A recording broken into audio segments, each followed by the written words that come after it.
Gracias al Señor. Gloria a Dios, hermano. Dios me los bendiga. Acá estamos contentos de estar en la casa del Señor. Amén. Estamos listos para considerar nuevamente la palabra del Señor. Amén. Algunos hermanitos se habían excusado hoy, como habíamos dicho. Hay algunos que están conectados remotamente también. Así que en el nombre de Jesús, aquí vamos. Vamos a estar, hermanos, en el 13º mensaje sobre las parábolas del Señor Jesús. Amén. Y en esta ocasión vamos a estar en Mateo 25, capítulo 14 al 30. La parábola que se le llama típicamente la parábola de los talentos. ¿Okay? Vamos a ir a ella. De hecho, vamos a leer estos versos para leer el contexto completo. Versos 14 al 30 del capítulo 25 de Mateo. Amén. Y el título de la exhortación le hemos llamado Los fieles de verdad. En estos días tenemos que estar diciendo cristiano de verdad, serio de verdad, íntegro de verdad. ¿Por qué usted cree que es eso? Porque las personas se apoderan a veces de los términos para después no honrarlos. Pasa mucho. ¿Okay? Acá en mi trabajo actual hay un término que se llama aircraft on ground.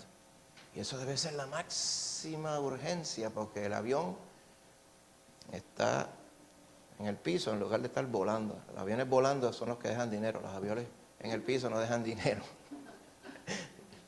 Cuando un aircraft on ground es todo el mundo a correr porque hay que resolverlo.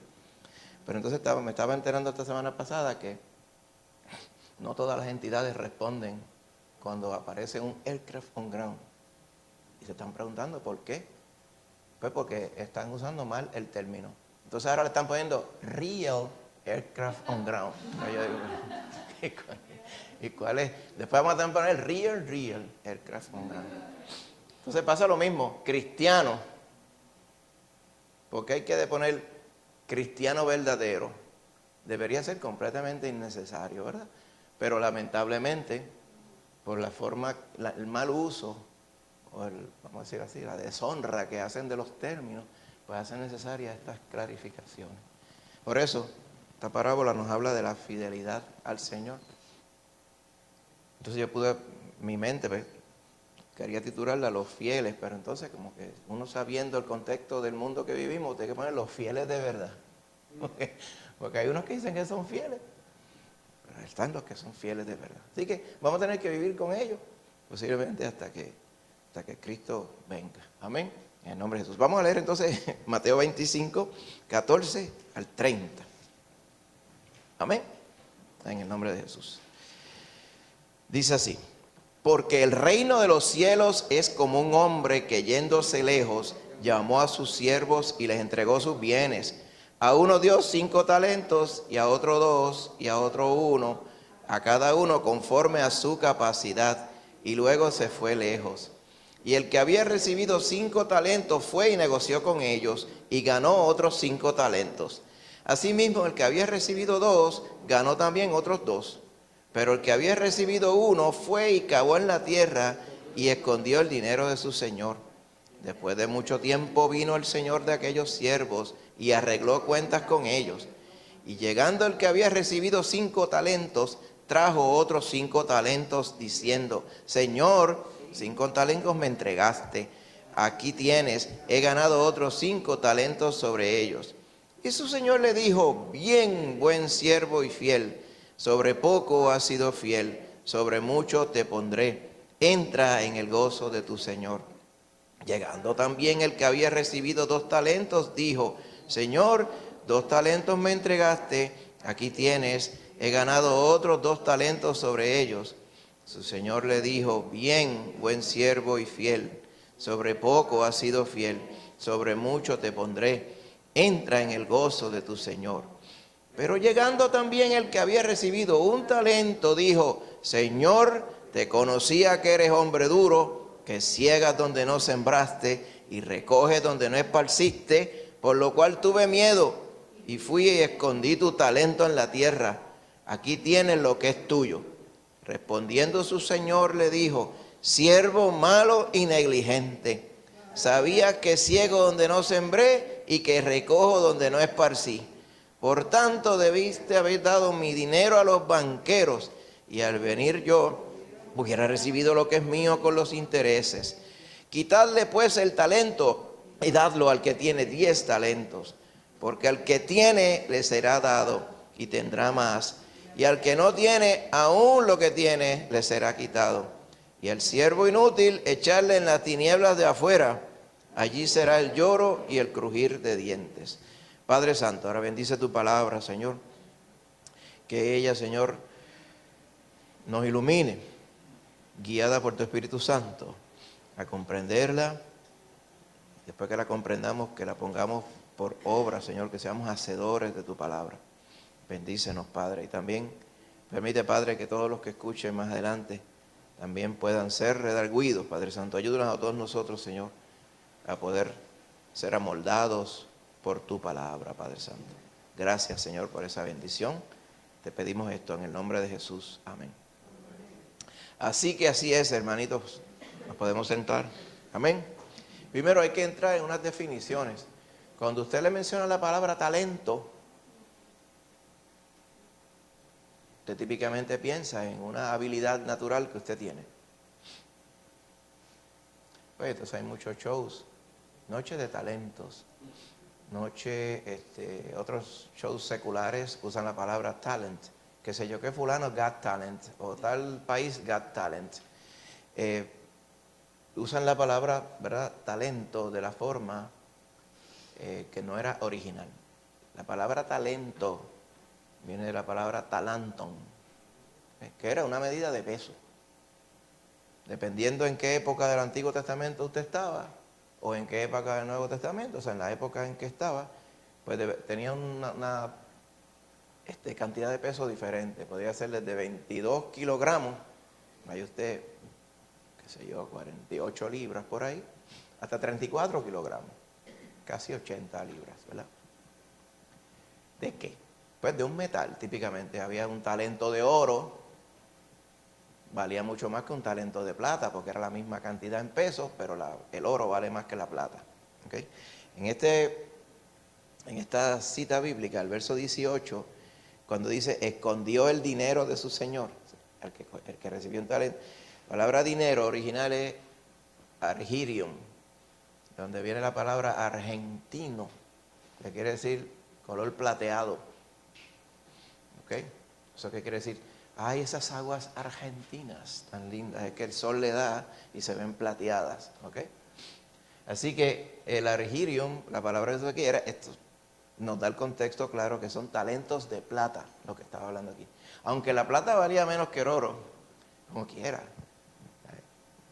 Si fueran 80 libras de plata vale un montón de dinero, ¿verdad?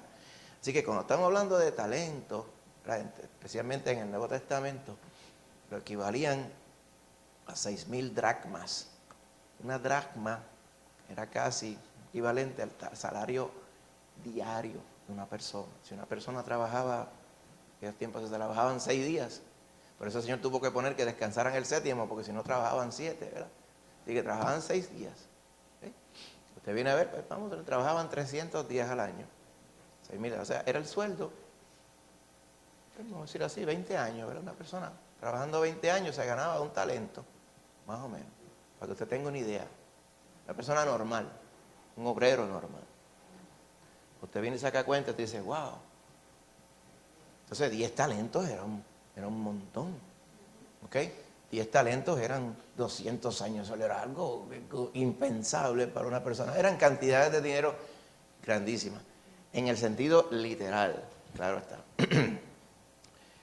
Pero usted conoce, ¿verdad? Si usted simplemente diría, pues dame una navajita, como hizo una vez un presidente americano, Thomas Jefferson, cogió una navajita y dijo, espérate, esta parte de la Biblia yo pienso que como que no debe ir ahí. Y la cortaba y la gavetaba. Entonces él después hizo un paquín que le llamaban The Jefferson Bible. Que tiene cero valor en lo absoluto, porque tiene que tener el consejo completo de la palabra del Señor, no el que a mí me gusta o el que yo deseo, o el que yo creo que está bien. Y él si hiciéramos el Jefferson Method y cogíamos una navajita y cortáramos solamente los versos 14 al 30 y no tuviéramos el consejo completo de la palabra, pues podríamos llegar a muchas conclusiones que no son correctas. Por ejemplo, podríamos pensar que lo que está hablando el Señor aquí es puramente de dinero. Porque literalmente, especialmente si éramos personas de ese tiempo, los que escucharon en vivo esta parábola por el Señor, diría, el Señor está hablando de dinero. Y literalmente era verdad, está hablando de dinero. Y estaba hablando que le dio unas cantidades a uno, otra cantidad a otro, otra cantidad a otro. En este ejemplo, en esta parábola. ¿Okay? Entonces, cuando pasó un tiempo, vino a pedir cuenta. Y él esperaba que a quien él le legó ese dinero, grandes cantidades de dinero, pues tuvieran algo para restituirle. O sea, les encargó su dinero, pues él esperaba que hubieran ganado algo con ese dinero, que algo hubieran hecho con ese dinero. Lo mismo que él hubiera hecho si hubiera estado presente, pero él fue a unos asuntos para regresar. Literalmente eso era lo que se estaba diciendo allí. Pero como sabemos, consejo total de la Escritura, precisamente el reino celestial no tiene nada que ver con plata y oro, a pesar de que se nos dice que las calles son de oro, pero eso es otra cosa. ¿Okay? No está queriendo decir que se valoriza el oro como lo valorizamos nosotros en este mundo, ni se valoriza la plata tampoco en el tiempo cuando estemos en la eternidad con el Señor. Pero sí entendemos, a pesar de que las cosas materiales tienen importancia, ese no es el punto esencial ni la centralidad del Evangelio. La centralidad del Evangelio primero es la salvación del alma, ¿okay? y el alma en la eternidad con el Señor, viviendo con el Señor en los cielos nuevos y la tierra nueva. Amén. Y eso lo sabemos por la palabra. Por lo tanto, el énfasis de la palabra, tomando todo el consejo, no puede ser que es que el Señor me da a mí 3,000 pesos y yo tengo que devolverle 6,000, ¿verdad? Porque 3,000 más 3,000. Porque de esa forma, hablando como decía el hermano James, explicando esta mañana, hay porciones de la palabra literales, la gran mayoría son literales. Hay otras como las parábolas, pero las palabras no son literales, las palabras son unas ilustraciones para nosotros ayudar a comprender con nuestra mente limitada las verdades del reino de los cielos. En otras palabras, los misterios del reino de los cielos. Amén. Así que en este caso, si pusiéramos, ¿verdad?, tratar de interpretar quién podría ser este hombre que se fue lejos, ¿verdad?, por el contexto y todo el contexto completo a través de Mateo 24 y 25, entendemos que el Señor Jesús fue el que se fue lejos.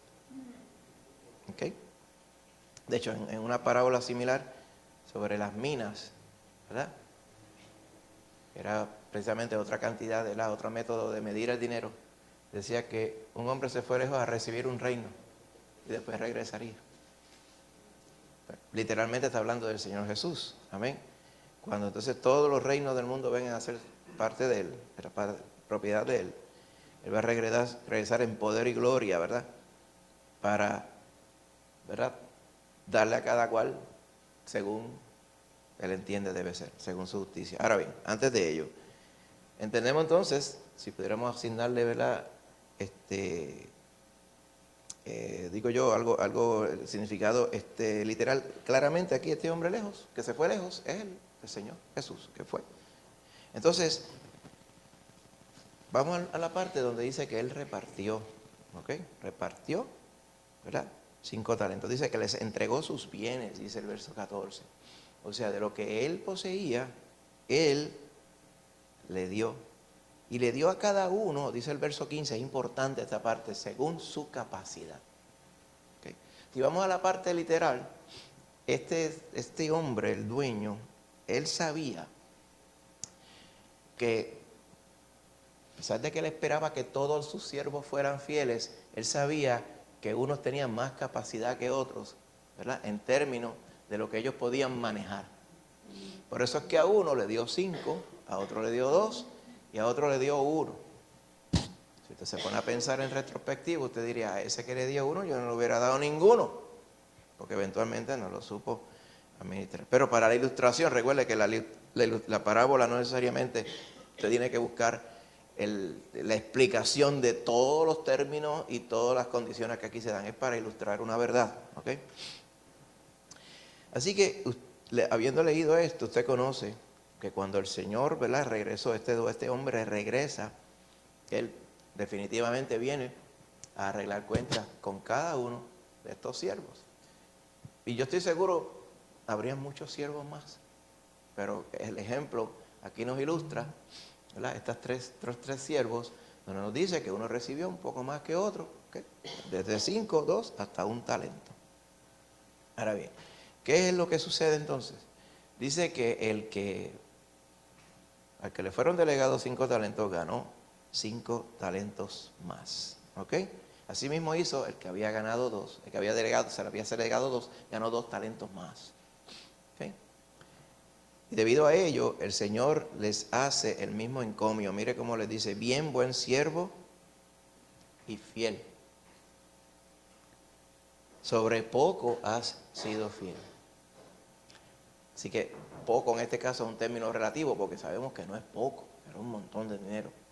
Pero poco respecto a las bendiciones que el Señor le iba a dar. Porque mire cómo le dice: sobre mucho te pondré.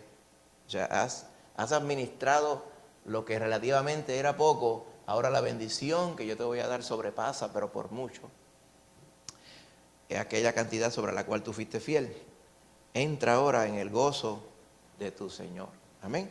Si usted recuerda, en Juan 14:6, dice que el Señor fue a preparar un lugar para nosotros. ¿Okay?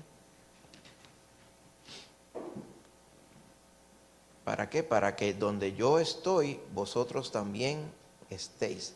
Y esta es la promesa gigante que el Señor nos ha hecho. Porque el añoro de nuestro corazón como hijos de Dios es estar con Él. Amén.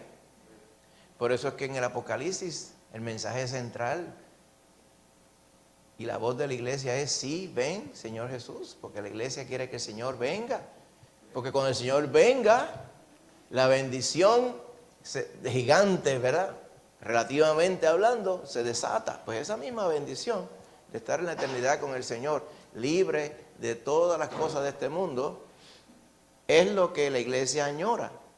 Pues esa recompensa es la que el hombre que repartió sus bienes se está refiriendo aquí. Porque está hablando, ¿verdad?, que fue y regresó. Y cuando hacemos pareo con las normativas y las profecías de la palabra del Señor, entendemos: el Señor Jesús se fue a regresar. ¿Para qué? Dentro de todo ese contexto de los días del fin, pues va a haber un juicio sobre las naciones. Pero si nos enfocamos en las bendiciones que Él va a dar a la iglesia, amén, a sus, los que son salvos por la fe en Jesús, amén, vemos que es céntrico que vamos a estar en la eternidad con el Señor. Libre, como dice la palabra, libre de toda penuria, de toda enfermedad, de toda angustia, de toda trama y de toda atadura. Así que, y lo más importante es que vamos a estar con el Señor. Estábamos hablando el martes, ¿verdad? Cuando estemos allá en la eternidad, estábamos citando aquella porción que dice: pues mire, ¿qué mal les irá cuando estén allá en la eternidad? Le decía a los fariseos, y vengan del oriente y del occidente, de todas las naciones, y se junten allá con Abraham, Isaac y Jacob, y ustedes estén excluidos. Le decía el Señor Jesús a los judíos. Imagínate, allí será el lloro y el crujir de dientes, igual que como te estaba diciendo aquí en el verso 30. ¿Por qué? Porque el añoro que está en el corazón de aquellos que Cristo ha salvado es precisamente ese: es estar en la eternidad con el Señor. Yo quisiera estar en la eternidad con el Señor. Claro, a mí me encanta la vida de bendición que Dios nos ha dado aquí en este mundo. O sea, dice, no se confunda con esto. El mismo Pablo en Filipenses capítulo 1 tenía esa disyuntiva. Él decía: yo quisiera quedarme aquí, ¿verdad? Y quisiera quedarme aquí, y decía a los filipenses, pues entre muchas razones, por ustedes, porque yo sé que les puedo ser de bendición a ustedes, pero si yo fuera sincero, yo quisiera irme con el Señor, porque con Cristo allá estoy mucho mejor. Dice, así que estoy en entredicho. ¿Sí? Pero él decía, yo estoy seguro que quedaré. Porque dice, el Señor le había dado esa confirmación que todavía no era el tiempo para ir a la eternidad. Pero el añoro de todo creyente es ir a la eternidad, hermano. Usted no,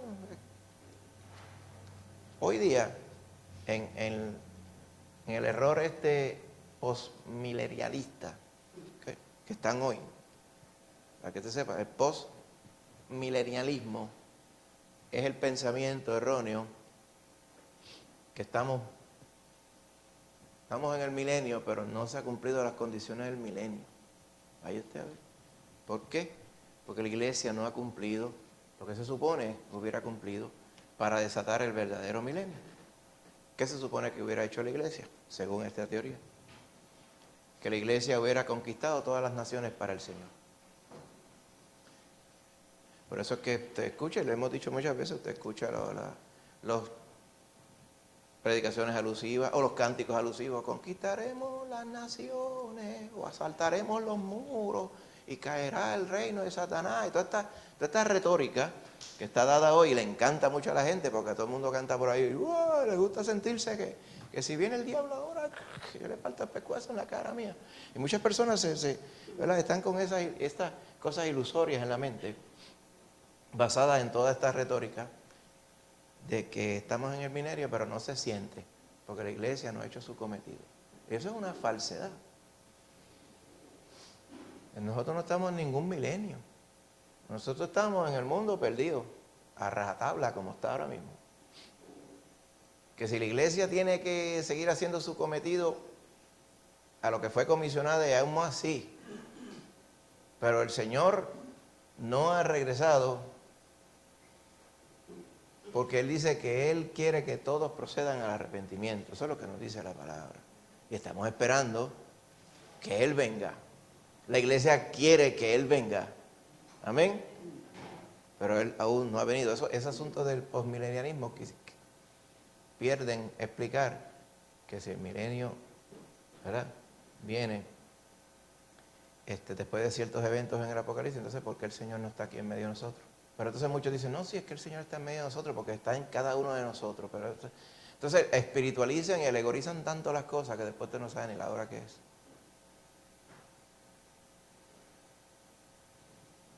La promesa que el Señor nos hizo, la vida eterna, amén, requiere un montón de condiciones anteriores, ¿verdad? Cielos nuevos y tierra nueva primero, eso no ha venido aún. Cuando dice cielos nuevos y tierra nueva, no es un cielo remendado y una tierra remendada, ¿verdad? Cuando usted choca un carro, pues eso es declarado pérdida total. Ahí le dan un carro nuevo, si tiene seguro, ¿verdad? Y a veces usted dice, ay, choqué y está como que pudiera ser para reparación o pudiera ser pérdida total. Usted lo mira y dice, ay, yo quisiera que lo declararan pérdida total, porque ponerse a remendar eso, y después siempre van a quedar chivos de antes, ¿verdad? Porque nunca queda bien. Pues así que va a ser el Señor con toda la tierra. El mismo Pedro dice que los elementos ardiendo serán destruidos, serán consumidos todos, ¿verdad? Y después vendrán cielos nuevos y tierra nueva en los cuales mora la justicia. Pues allá estaremos en la eternidad con el Señor. Pero ahora no estamos allí. Ahora estamos sujetos bajo estas condiciones que está hablando esta parábola, donde el Señor fue, amén, a preparar un lugar para nosotros, para que eventualmente nosotros podamos estar con Él allá. Amén. Así que, ¿qué está pasando? 5, el que recibió 5 produjo 5, el que recibió 2 produjo 2, el que recibió 1, sin embargo, pensaba muy diferente del Señor. Y él le dijo, mira, Señor, yo sabía que tú eres un hombre duro, o sea, una persona inflexible, y tú esperas cosechar donde tú no sembraste y recoger donde tú no tiraste semilla. O sea, que otro pase el trabajo para tú gozar de él, básicamente. Y me dio miedo de no poder cumplir con esa expectativa de que tú vinieras a recoger donde no sembraste y vinieras a cosechar donde no esparciste semilla. Me dio miedo de fallar. ¿Sabe lo que hice? Ese talento, yo hice un hoyo en la tierra y lo escondí allí. Y sabes qué, mira, ahora mismo lo desenterré y aquí está, lo tengo aquí. No se perdió nada, ni una sola moneda del talento de plata que tú me diste, ¿verdad? Según el pensamiento de este mundo, esa persona pues diría, pues por lo menos, ¿verdad? Porque nosotros somos locos por los menos, especialmente en Puerto Rico. con el casi, con el medio, por lo menos. O sea, que aquí era medio fiel o medio bobo, ¿se acuerda de eso, verdad? O medio listo, o sea, somos bien expertos con los medios. Pues este varón escondió el talento. Y después tuvo, ¿verdad? Este encuentro con el Señor. Uno pensaría que, dijo, pues, si él se encontraba y tenía miedo de fallar, pues hizo, yo encuentro que lo hizo bien, dirían algunas personas, porque por lo menos lo escondió y cuando vino el Señor, por lo menos no había perdido, no vino con el cuento, mira Señor, yo me puse a negociar con el talento y lo perdí, sorry, ¿verdad? Pues no hizo eso, sino que por lo menos le devolvió lo que tenía. Pensaría uno así. Pero fíjese que él mismo se delata en la conversación y la respuesta que él le da al Señor. Él le dice, yo sabía que tú eres un hombre duro. ¿Sí? Una persona recia. Hoy en Puerto Rico, que usan mal las definiciones, dirían, tú tienes un carácter fuerte. O sea, carácter fuerte es un malcriado, casi siempre en Puerto Rico. Pero la gente dice carácter fuerte, la gente que se enoja y se inflama en ira, pues, hombre duro, tú eres un hombre duro, inflexible. Yo sé que tú no aceptarías. Falla. Y mire cómo el Señor le dice, para que entendamos bien el contexto. Dice, siervo malo y negligente, sabías que ciego donde no sembré y que recojo donde no esparcí. O sea, el Señor no está confirmando lo que el siervo dijo. Está diciendo, tú pensabas y tú estabas seguro que yo venía a cegar donde no sembré y a pretender recoger donde no esparcí. Y si era así, ¿por qué entonces hubieras dado el dinero al banco y por lo menos me hubieran dado los intereses? Quizás no llegaba a un talento, pero me daban los intereses. Si es que tú sabías que yo venía a pedirte cuenta, pero tú hiciste lo contrario. Tú sabías que yo venía a pedirte cuenta y escondiste el dinero en la tierra. Por eso es que le dice siervo malo y negligente. Porque aún su propia confesión de lo que él entendía era el Señor, que no era real. El Señor no estaba aceptando que él era duro y que pretendía recoger lo que él no hizo, ¿okay? Porque él lo delegó. Acuérdense, ese es el asunto de delegar. Cuando usted delega algo, usted se despreocupa y usted está confiado que la persona a quien usted le delegó va a hacer lo que tiene que hacer.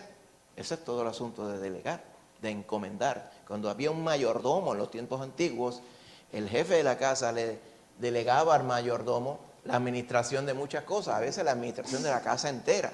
Así que el mayordomo no podía tomar como excusa, ese dinero no es mío, ese dinero es de mi señor, pues si se pierde, que se pierda. No, él tenía que dar cuenta de las cosas, para eso se le delegó. Ese es todo el asunto de delegar. El que delega no lo hace para ver si las cosas se dan.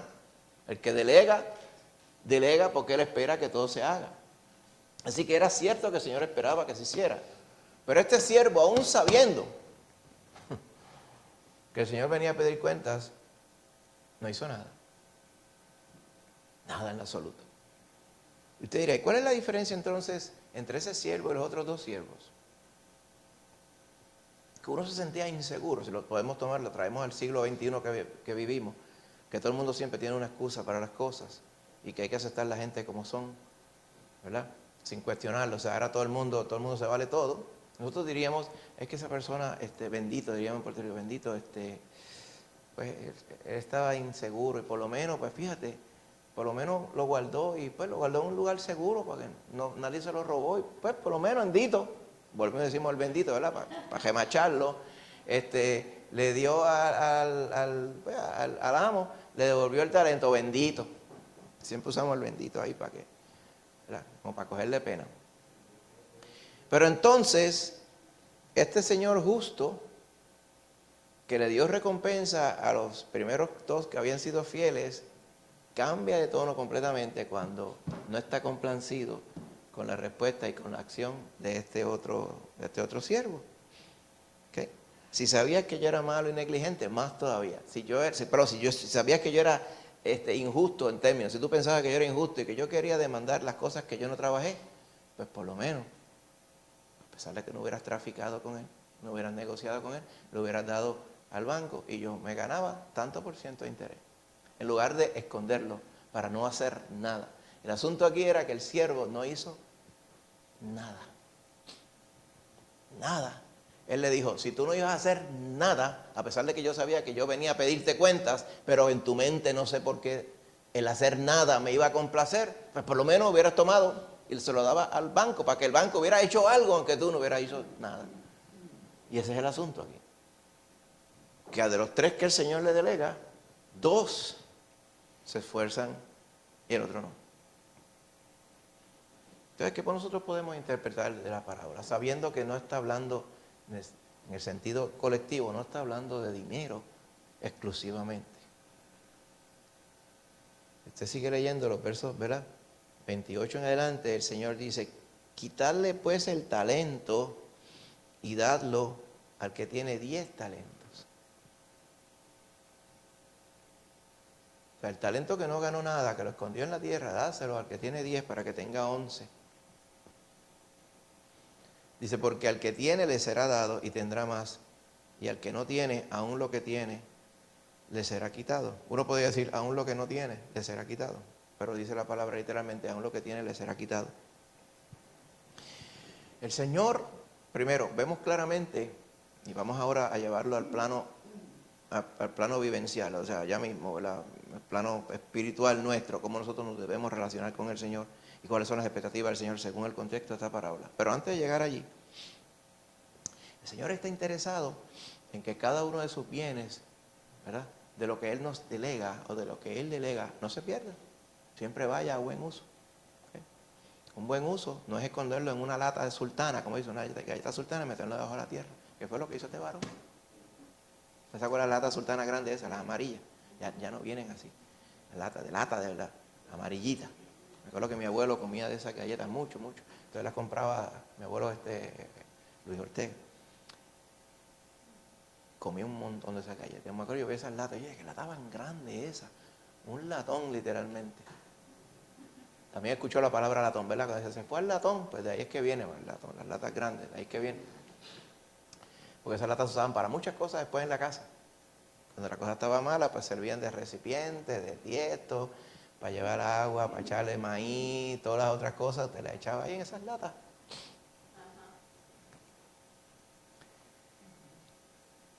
Pero el Señor no quiere que nosotros, este Señor no esperaba que los dones que Él dio, delegados de Él, no los regaló, Él se los delegó para administrar. Él no estuvo contento de que este otro siervo lo metiera en una lata y lo guardara debajo de la tierra. ¿Por qué? Porque lo que Él quería era que produjera fruto. Y este es todo el asunto importante de la parábola. Lo que el Señor delegaba, Él esperaba que diera fruto.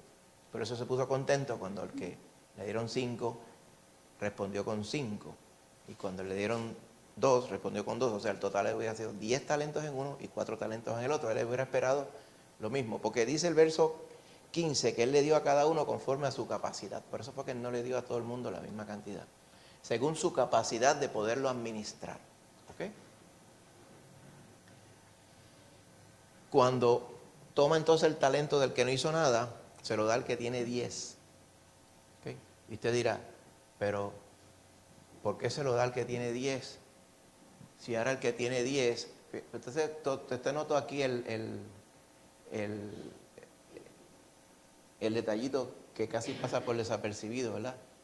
¿Cómo es posible que el que tenía 5 talentos tenga 10 si él se los estaba devolviendo al Señor? Porque en realidad no se los estaba devolviendo todavía, ¿verdad? Él decía, aquí está lo que yo me he ganado. Son tuyos, pero todavía estaban en las manos del siervo para administración. Y como si fuera poco, tenía 10 para administrar y le dan 1 más 11. Y usted dice, ¿por qué no se los dio al que tenía 4? Porque él repartía según su capacidad. Ya mismo vamos a ir a la aplicación de esto, ¿verdad? Pero mantenga eso en mente. Y él explica por qué esto es así. Dice el verso 29, porque al que tiene, se le dará más, y así va a tener más. Pero al que no tiene, aún lo que tiene, le será quitado. O sea, al que no tiene, o sea, al que no ganó nada, Aún lo que tiene, que no era de él, se le delegó, se le va a quitar. Y se le va a quitar y se le va a dar al que tiene 11, 10, para que tenga 11. Si tuviera 15, va a tener 16. Y por ahí sigue. Pero lo más grande es lo que dice en el verso 30. Te dice, pues, por lo menos el que no ganó nada, pues se quedó ahí. Pues no ganó nada, quedó neutro. Pero no quedó neutro, mira el verso 30, como dice. Y el siervo inútil, echarle en las tinieblas de afuera. Eso no se oye bien, ¿verdad? ¿Qué será eso? ¿Será el limbo? ¿Será el purgatorio? No puede ser ninguna de las dos porque ninguno de esos lugares existen. Esas son falacias, ¿verdad?, de las religiones de este mundo. ¿Dónde será el lloro y el crujir de dientes y las tinieblas de afuera? Definitivamente en la eternidad con Cristo no es. Con las dos opciones del futuro, de la eternidad, hay una que es con Cristo y otra es sin Cristo. Otra es en el infierno de fuego, donde va a estar allí, ya usted sabe, la bestia, el falso profeta, el diablo que los engañaba y todos los que hacen maldad y hablan mentira, dice la palabra literalmente. Todos los que murieron sin Cristo Jesús, allí estarán. Y allí es que van a echar al siervo inútil. ¿Por qué será el lloro y el crujir de dientes? Porque no, ya usted sabe las condiciones que hay allí. Y el crujir de dientes, cuando usted está tronando los dientes, de la pena, el dolor, la desesperación por lo que pudo ser y no fue. Pude haber estado en la eternidad con el Señor y no estoy. Y toda la culpa es mía. Y por ahí todo ese remordimiento mezclado con la imposibilidad de salir de esa situación, eso va a ser algo de sufrimiento inconcebible. Es tan inconcebible que en el mundo postmoderno que estamos viviendo, muchos se van de pecho tratando de negar esta realidad. Pero la palabra del Señor, de la misma forma que habla de la gloriosa eternidad con Cristo, habla de la nefasta eternidad en el lago de fuego. Y ello es parte central del Evangelio. El mundo de hoy, donde todo se vale, no comprende que cuando la palabra habla de justicia, pues tanto justicia es para aquellos que el Señor les otorga ahí la eternidad mediante la fe, la eternidad con Cristo, pero tanto justicia es cuando condena a aquellos que rechazaron y no creyeron en el que podía salvarles de la condenación. ¿Usted ha escuchado en puertorriqueños que dicen, sin que se le quede nada por dentro? Le dijo esto y aquello y repartió el bacalao, ¿sabes cómo hablan en Puerto Rico? Y repartió el bacalao de esta forma. Pues así va a pasar. El Señor no va a tener ningún remordimiento de hacer nada porque Él todas las cosas las hace en justicia y en juicio. Quédate tranquilo. Cuando llegue ese momento, no necesariamente será lo que Él hubiera deseado que pasara, pero a los que se van a condenar, serán condenados, y los que entrarán a la eternidad con Él, entrarán a la gloria celestial. Y así va a ser. Así que esta parábola habla de las dos cosas. Habla de la administración, vamos a ver, de lo que el Señor nos delega. Vamos a hablar de eso ahora un momentito. Y también habla algo fundamental aquí, que aquel que no hace nada con lo que el Señor de la eternidad le delega, es por una gran y sencilla razón. ¿Sabe cuál es? Que no son propiedad del Señor. Que no, le diríamos, no son salvos por la fe. Que no son siervos del Señor realmente. Porque los siervos hacen lo que su Señor les pide que hagan, como los primeros 2, 5 y 2 talentos. El tercero no hizo nada. ¿Por qué? Porque no respetaba y no temía, hablando de temor, ¿verdad? No temía al que tenía que temer. En otras palabras, no quedaba nada de él, no le quiso dar cuenta, simplemente escondió en una lata de sultana lo que le dieron y así se quedó, para que al final, por lo menos, él con su fuerza de cara, como dicen acá, le pudiera dar el talento que él le había dado. Pero no tuvo ningún temor, a pesar de que dijo, yo te tuve miedo, pero en realidad no tuvo miedo, nada. Si hubiera tenido temor tenían los otros dos. Dijeron, el Señor viene, no sé cuándo viene, pero con lo que Él me delegó, yo lo voy a glorificar. Y así hicieron. Según su capacidad lo hicieron. Pero el tercero No hizo nada de eso. Ahora, si tomamos una pausa y tratamos de describir qué querría decir talento cuando habla aquí, ¿verdad? Yo le dije al principio que talento era una medida de peso, plata, pues tiene un valor. Podríamos decir, es una figura, ¿verdad? Una cantidad de dinero, de bienes materiales.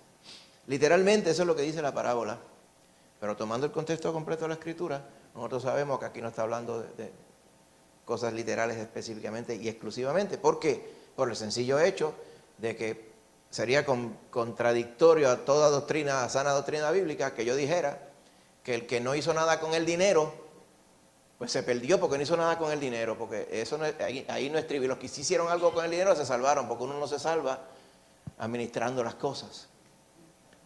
¿Ven? Más bien el administrar lo que el Señor nos da es una consecuencia de haber sido salvo o no haber sido salvo.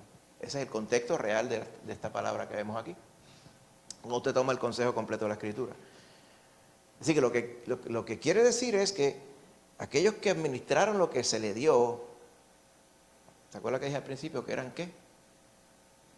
Verdaderos cristianos, ¿se acuerda?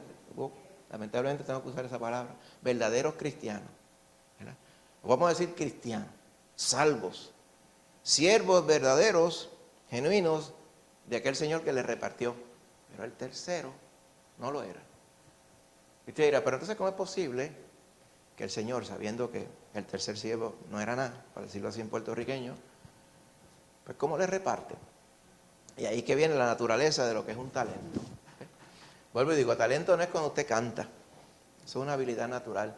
De hecho, el uso de la palabra talento para eso, hoy día, viene del mal uso y la aplicación en gran manera de esta parábola. Usted vea, o sea, la trascendencia de la parábola sobre la cultura de a través de todos los tiempos, ¿verdad? Especialmente cuando fue pasando el tiempo y se fue transicionando, ¿verdad? La intención por el pensamiento de la gente. Dice, pues talento debe querer, aquí está el problema, debe querer decir, ¿verdad? Mis habilidades. Y suena bonito, llegó tanto el momento, que llegó un momento dado que hoy día nadie piensa en bienes materiales cuando habla de talento. Todo el mundo habla de las destrezas natas que tiene. Pues hay personas que hablan lindo, hay personas que cantan, ¿verdad? Cantar bien o no cantar, ¿se acuerdan? ¿Verdad? Pues hay algunos que cantan bien, otros no cantan bien. Otros son buenos, ¿verdad? Como dicen, tú sabes que hoy en día hay 500 inteligencias. Está la inteligencia emocional, la inteligencia matemática, la inteligencia social, de 20 inteligencias. O sea, como que tratan de categorizar que no todo el mundo tiene las mismas habilidades y tratan de explicar que lo que un grupito piensa que son las verdaderas habilidades. ¿Ok? Eso le decían antes. ¿A ti te gusta la matemática? Ah, pues para ingeniero. ¿A ti te gusta tener buena la ciencia? Ah, pues para doctor. Entonces, que no hay más que doctor e ingeniero, no hay más nada. ¿Me entiendes? Por ahí seguía. ¿A ti te gusta siempre estar trepándote por la verja, haciendo cosas? Ah, para bombero. ¿Y a ti te gusta defender a la gente? Policía. Yo, pues, tiene algo de real detrás, pero ya van 4 profesiones, pero hay 500,000 más. El asunto aquí es que se le trataba de adjudicar entonces, ¿verdad?, una explicación a por qué es que hay personas que tienen mucho más destrezas, aparentemente natas, ¿verdad?, en ciertas cosas cuando otros no. O sea, no todo el mundo, ¿verdad? Está ahí la palabra Jack of all trades. Jack of all trades, master of none. Como que dice, sabe hacer de todo, pero no es particularmente excelente, o sea, no es excelente en ninguno de ellos, porque es imposible que alguien sepa de todo. Recuerdo una vez, me acuerdo cuando mi papá estudiaba medicina allá en Santo Domingo, a veces íbamos a buscarlo a las clases de la universidad. Y entonces, al lado de la universidad, al frente, había un consultorio de uno de los profesores de la universidad. Y decía, doctor fulano, especialista en todas las ramas de la medicina. Así decía el rótulo. Entonces, como yo no sabía, pues yo, un muchachito bendito, 8 o 9 años, y yo miraba aquello y decía, wow, porque yo vi que papi estudiaba mucho, y se bajaba todas las noches estudiando allí con una vela, porque allí se iba la luz todas las noches se iba la luz. Una vela y con una lámpara esa de gas. Y yo decía, wow, se está matando mucho. Yo pensaba, pues es que él como el plan era ir a Puerto Rico cuando termine, él, pues poner un rótulo que dijera especialista en toda la rama de la medicina. Ya cuando pasa el tiempo, ¿verdad? Que ya uno tiene más edad, dice, pero qué pedante aquel tipo, que especialista. Y embustero también, ¿cómo alguien puede ser especialista?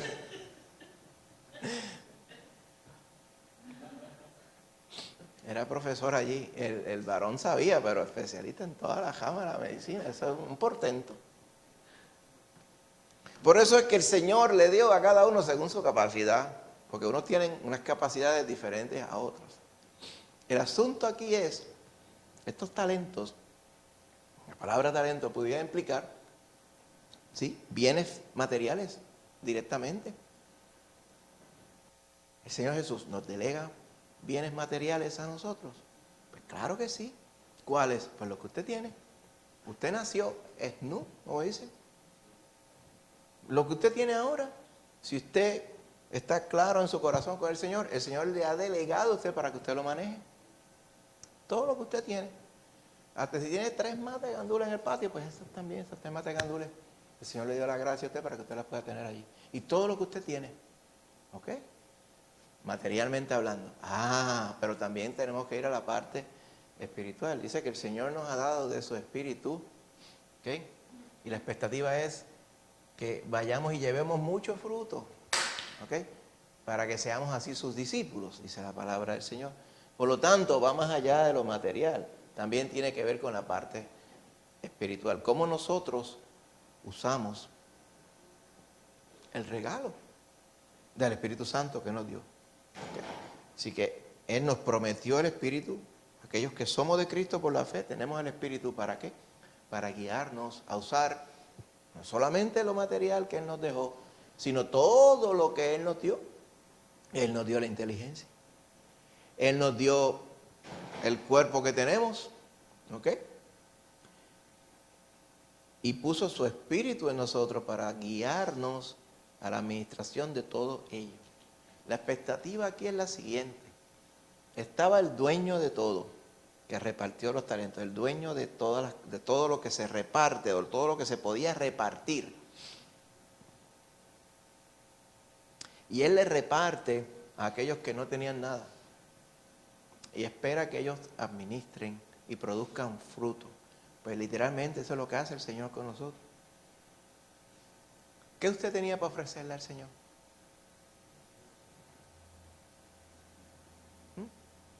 ¿Usted tiene algo que el Señor le fuera de valor? Posiblemente hay personas que dicen, pues yo me he portado bastante bien. Ahí está el asunto, bastante bien. Que los puertorriqueños nunca se portan bien, se portan bastante bien, o regular o a mitad. Pues yo me he portado bastante bien. Yo pienso que eso podría contar para algo, pero según vamos a la palabra, usted dice que el Señor lo multiplica todo por 0, porque dice que todas nuestras justicias para Él son como trapo de inmundicia. La única forma que lo que usted haga, con lo que usted tiene, con lo que le ha sido delegado, tenga alguna valía para el Señor es cuando usted lo hace para la gloria del Señor. Por eso es que dice en 1 Corintios 3, allí, eso se nos olvida. O sea que los creyentes van a pasar por un juicio también. ¿Eh? Claro, no va a ser un juicio para determinar si son salvos o no, pero va a ser un juicio para determinar galardones por las obras que hayamos hecho. Amén. Ellos le llaman el tribunal de Cristo, ¿verdad? Esto lo menciona también en otras porciones de la Escritura, pero la más céntrica está en 1 Corintios 3. Cuando está hablando del fundamento que es Cristo, o sea, el fundamento de la vida, el fundamento del creyente, la razón por la cual nosotros existimos, tenemos la esperanza de la salvación, y también la razón por la cual nosotros obramos en este mundo, es ¿para qué? Para darle la gloria al que nos dotó de todo lo que tenemos, porque no teníamos nada. Por eso dice, nadie puede poner otro fundamento. ¿Okay? Está hablando de nosotros como un edificio de Dios. Empieza el verso 9, ¿ves? Sois labranza de Dios, edificio de Dios. O sea, el edificio que va desde la zapata, desde los cimientos, hasta que usted va construyendo, haciendo todos los pisos, ¿verdad? Fíjese que nuestra vida es precisamente esa. Él dice, lo primero que usted tiene que pensar en esta vida que el Señor le ha regalado por su gracia es que esté basada en Cristo Jesús. Ya usted puede ver que el varón que escondió el talento, que pensaba que su Señor era un Señor afrentado, ¿verdad? Y irrazonable, pues no tenía una buena noción, tenía una noción completamente irreal de lo que realmente era su Señor. No conocía a su Señor. ¿Okay? Por lo tanto, era de esperarse que su fundamento hubiera sido él mismo o cualquier otro, pero no hubiera sido Cristo el Señor.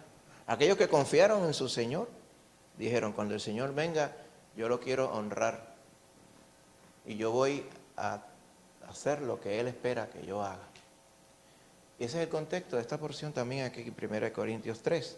Dice, nadie puede poner otro fundamento que el que está puesto, el cual es Jesucristo. Y entonces ahí viene el asunto de edificar. Está el fundamento, la zapata, como dicen en Puerto Rico. Pero el edificio no está hecho. Ese edificio de, vamos a llamarle, vidas nuestras que glorifiquen al Señor. No piense solamente en obras, ¿verdad? Piense en la forma en que usted, incluyendo las obras, incluyendo su pensar, incluyendo toda su vida, ¿verdad? Que está puesta para la gloria del Señor, porque usted no tenía ninguno, usted estaba condenado a muerte, el Señor le compró con su sangre, por lo tanto ahora usted le sirve a Él para todas las cosas. Usted está puesto para darle gloria a Él, hacer todo lo que el Señor diga. Y punto. Pero eso es bueno. En el mundo de hoy, eso se tornaría, dice, eso es una esclavitud, eso se llama una tiranía, es una dictadura. Pues a mí que me den la dictadura de Cristo 500 veces al día, si tú quieres. ¿Ves? Pero el que no conoce a Cristo no comprende estas cosas. Piensa que es que nosotros estamos aquí con el cerebro lavado haciendo tonterías. Por eso es que él dice que el Evangelio es locura para los que se pierden. Para los que se salvan es poder de Dios. Amén. Ahora, comprendiendo entonces la palabra, dice que entonces nosotros con nuestra vida entera vamos a glorificar al Señor. Dice que cuando construimos sobre Cristo diferentes materiales, aquí compara uno con oro, plata, mira ahí menciona plata otra vez, piedras preciosas, esos tres, pero también menciona madera, heno y hojarasca. ¿Verdad? El asunto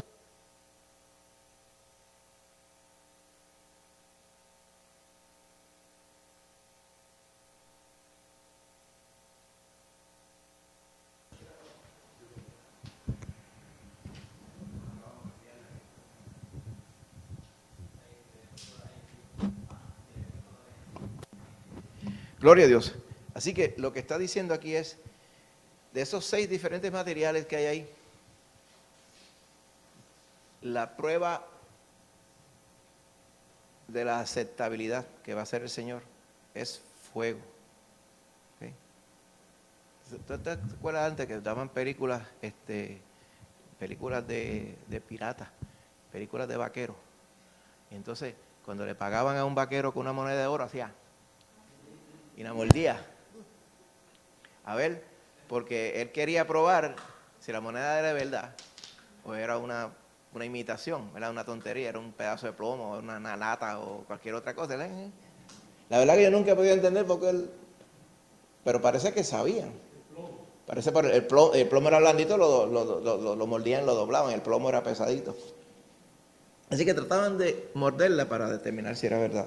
Pero el Señor no lo va a morder, el Señor lo que va a hacer la va a pasar por fuego. Gracias, Josué. Amén. La va a pasar por fuego. ¿Y qué va a pasar cuando el fuego le dé a la madera, el heno y la hojarasca? La madera dura un poquito más, pero el heno y la hojarasca, las hojas secas, sueltas, eso coge fuego en varios segundos y ya se quemó. Dice, y entonces se va a declarar la obra de cada uno. Ese día el fuego la revelará. El fuego va a probar la obra de cada uno, dice el verso 13. Y si la obra de alguno que sobreedificó permanece, o sea, pasa la prueba de fuego, literalmente, por eso se llama, esta es la prueba de fuego. ¿Usted ha escuchado ese término también? De aquí es que viene, esta es la prueba de fuego. Va a recibir recompensa. ¿Okay? Ahora, en este caso, si la obra de alguno se quemare, él sufrirá pérdida. Pero en este contexto de 1 Corintios, ¿verdad? No podemos aplicar este contexto completo en la parábola, porque la parábola, el que no produjo nada se perdió. Pero el que no produjo nada no era porque no era porque confiaba en Cristo y bendito no pegó una, como diríamos nosotros en Puerto Rico, sino que aquel varón no conocía al Señor, porque dice que él tenía una noción completamente incorrecta de lo que el Señor era. Como pasa en el mundo, que en el mundo la gente tiene una noción incorrecta de lo que el Señor realmente es. En lo que estaba contando el hermano Jane temprano esta mañana acerca de aquel varón vecino de él en un momento dado que estaba enojado con Dios. No es posible que alguien se enoje con Dios, que alguien tenga la noción de que uno puede enojarse con Dios. Tú sabes uno que estaba enojado con Dios, ¿verdad? Jonás. ¿Recuerda que Jonás le estuvo malo? Que él hubiera sido la pieza central del plan de misericordia de Dios contra los ninivitas, contra los asirios, porque él no quería eso. Y entonces, pero estaba enojado. Y entonces el Señor lo enojó más, porque la matita aquella que él le daba sombra, pues el Señor le envió un recio viento solano, dice, como dice, un sol de eso fuerte, como los que hace allá en el Medio Oriente, y se achicharró la calabacera aquella, la matita enredadera, y el sol le daba en el cocote, como diríamos nosotros, y el sol le daba ahí, lo quemaba, entonces él estaba amargado, hastiado, él estaba apestado, como diríamos aquí en Puerto Rico. Enojado con el Señor. ¿Le dejó algo enojarse con el Señor a Jonás? No. Aquel otro que dijo que el Señor era injusto, tampoco. ¿Sabe que mucha gente dice que es ateo? La definición de ateo es esa misma. Es aquel que está enojado con Dios, por lo tanto dice que no existe porque Dios no hizo lo que él le daba la gana. Y así es la definición. La gente a veces cree que el Señor es para servirle a ellos, pero la definición del Señor es precisamente esa, es para nosotros servir al Señor. El Señor es el que manda, nosotros servimos al Señor. Así que esa obra será evaluada por el Señor. Ahora, en el caso de volviendo a la parábola, el que no creía en el Señor como el Señor, literalmente era lo que estaba pasando aquí, pues se pierde. Mira el verso 30, dice, le echan en las tinieblas de afuera, allí será el lloro y el crujir de dientes. Eso también nos enseña. Toda obra que cualquier persona, por justo que sea, o por más que se justifique, porque hay muchas personas que hacen buenas obras. Usted piensa, por ejemplo, los Shriners Hospitals, ¿hacen buena obra? ¿Le sirven a Cristo los Shriners? No. Oye, pero hacen una buena obra, sí. Literalmente, lo digo de forma real, no sarcásticamente, real.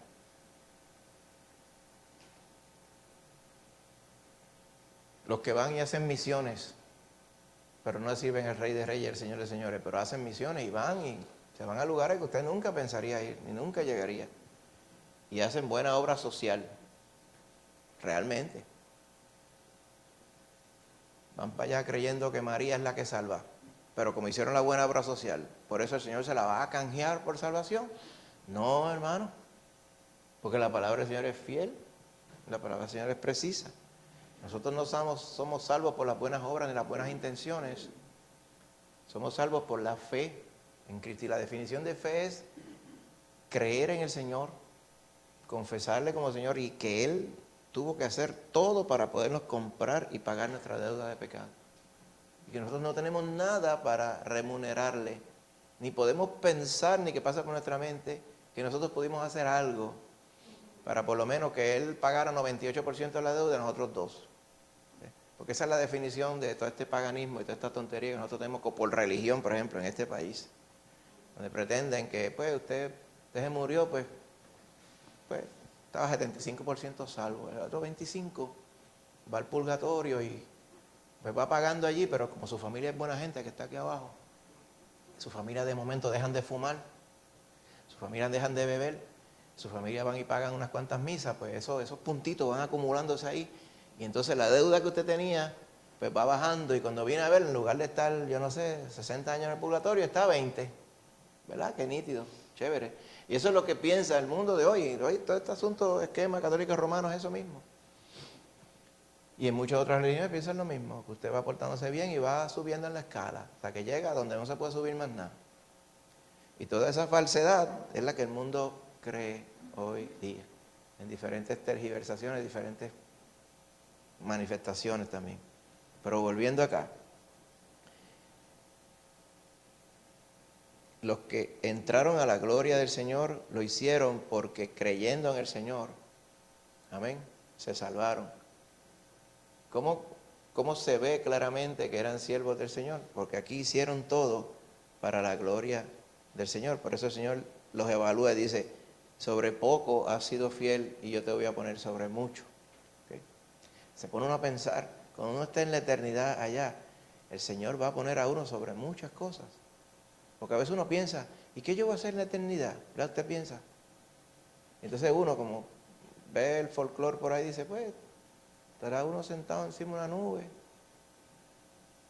con un arpa.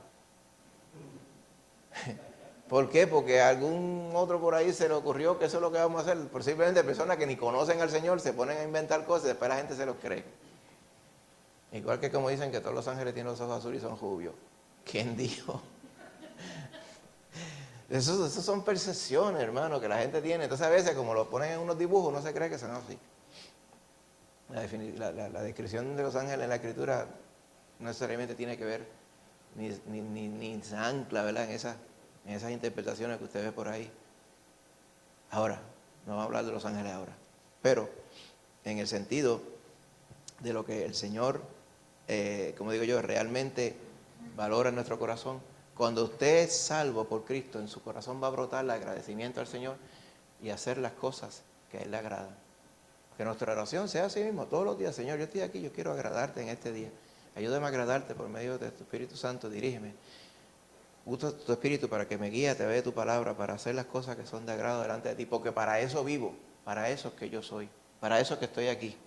Para eso tú me salvaste y no me llevaste directo a la eternidad, me dejaste aquí con un propósito, para que yo sea tu testigo, para que yo predique tu evangelio, para que yo te glorifique con todas aquellas cosas que yo, no teniendo nada, tú me diste.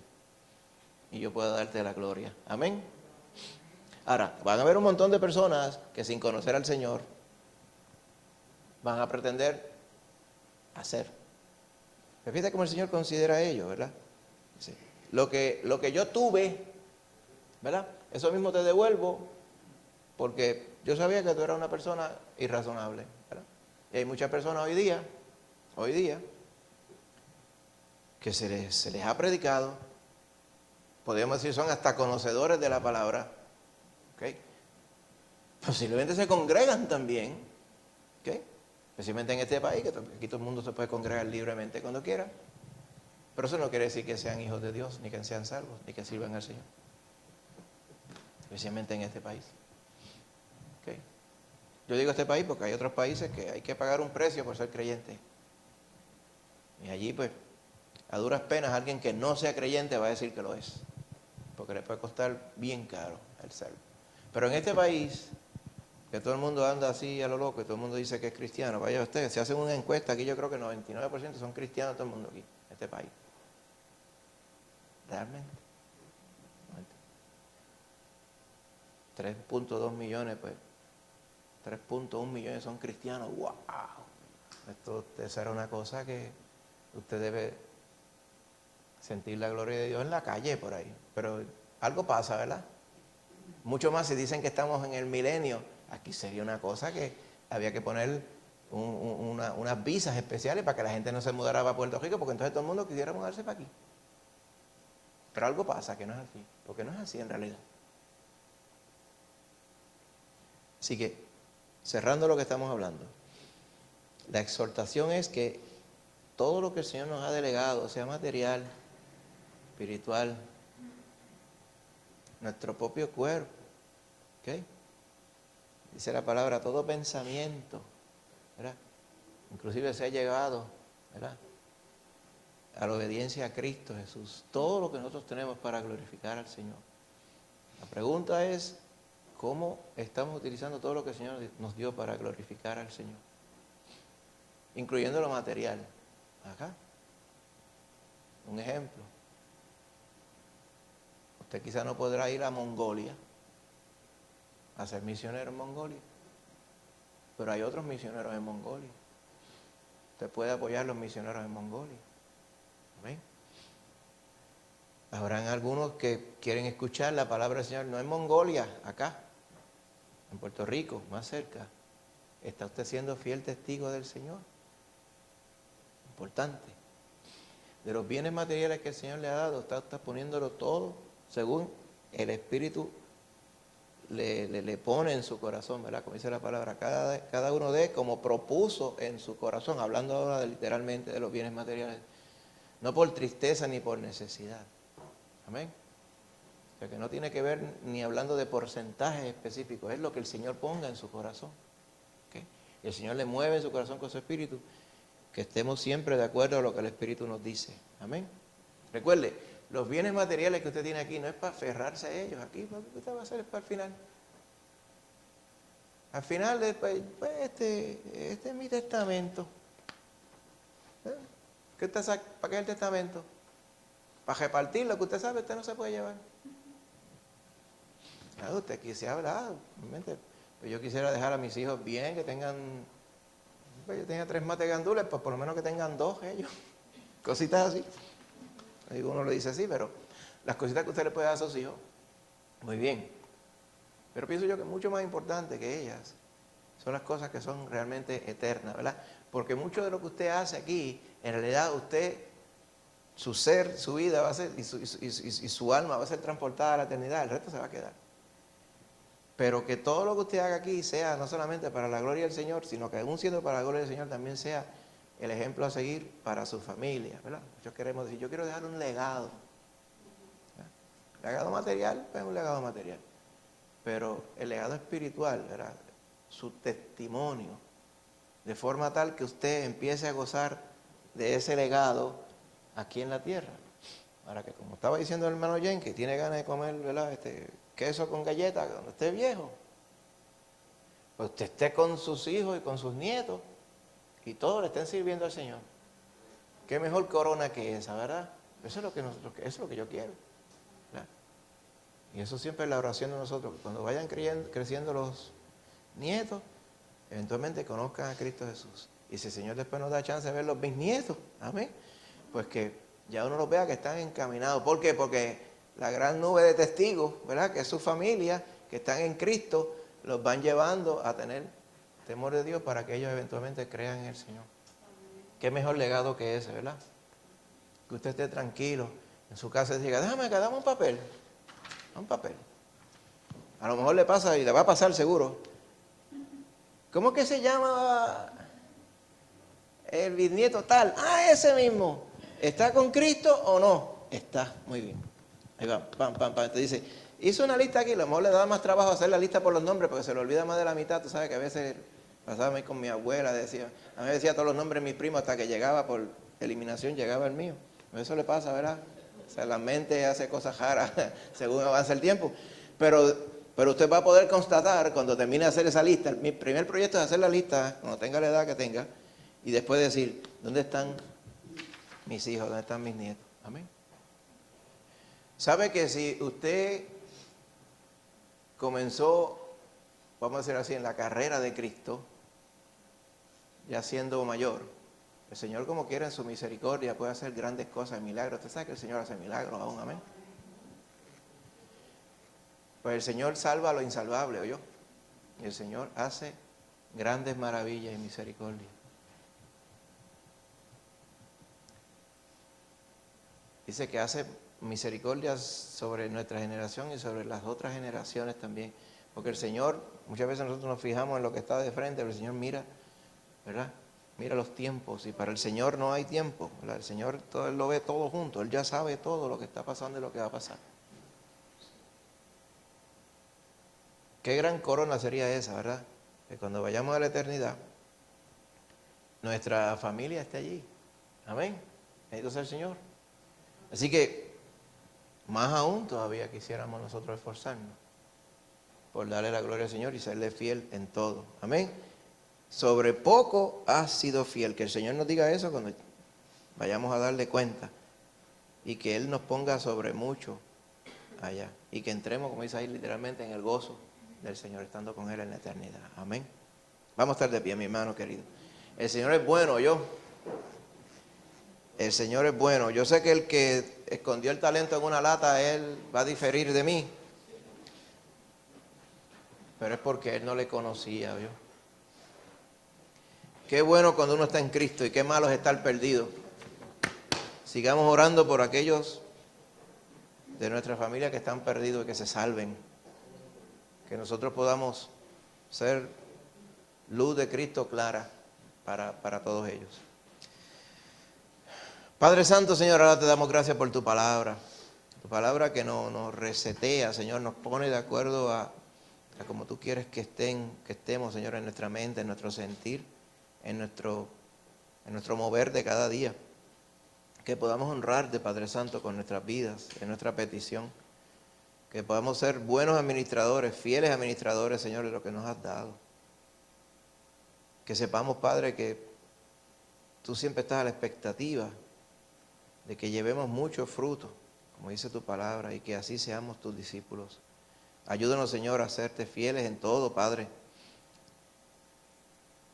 Que tu Espíritu Santo nos redarguya, Señor, cuando estemos haciendo algo incorrecto, algo que no te glorifique. Y que también nos redarguya, Señor, cuando haga falta algo por hacer.